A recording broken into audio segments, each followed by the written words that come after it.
Input tax credit, আমার হাতে input tax credit আছে। এবার আমি এমন একটা বিজনেস করি যে বিজনেসে এক্সেম্পট আইটেমও সাপ্লাই করি এবং ট্যাক্সেবল আইটেমও সাপ্লাই করি। তাহলে এক্সেম্পট আইটেম সাপ্লাই করতে গিয়ে আমায় কিছু ইনপুট ট্যাক্স পেমেন্ট করতে হয়েছে বা ট্যাক্স পেমেন্ট করতে হয়েছে, এমন কিছু পারচেস করতে হয়েছে যার উপর আমায় ট্যাক্স পেমেন্ট করতে হয়েছে। এবার রোজিউদ্দিন জিজ্ঞেস করেছে যে একটা এক্সাম্পল, যেমন আমি পেস্টিসাইডের বিজনেস করি।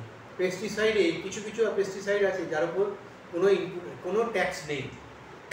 তাহলে আমি যখন সেই পেস্টিসাইডটা কিনছি তার উপর ট্যাক্স পেমেন্ট করতে দরকার হয়নি।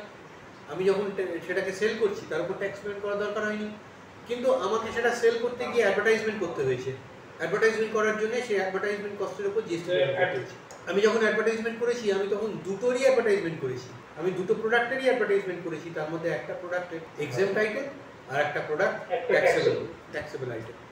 তাহলে এই যে আমি দুটো প্রোডাক্টের জন্য অ্যাডভার্টাইজমেন্ট করলাম এবং সেই অ্যাডভার্টাইজমেন্টের উপর যে ইনপুট ট্যাক্স পেমেন্ট করলাম, সেটা কি আমি এই ফুল ইনপুট ট্যাক্সটাকে ক্লেম করতে পারবো? পারবো না।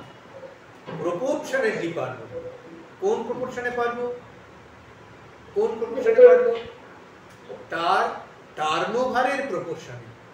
অর্থাৎ 1 লাখ টাকা অ্যাডভার্টাইজমেন্ট কস্ট হয়েছে আমার, তার উপর 18% জিএসটি দিয়েছে, 18,000 টাকা।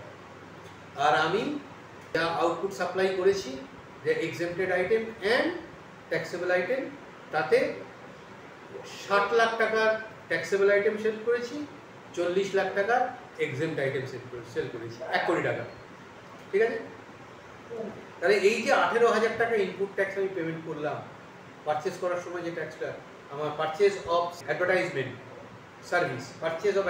সার্ভিসের সময় যে 18,000 টাকা আমি ইনপুট যে জিএসটিটা পেমেন্ট করলাম, সেই পুরো 18,000 টাকার আমি ইনপুট ট্যাক্স ক্লেম করতে পারবো। কতটা করতে পারবো? আমি 60%ই করতে পারবো।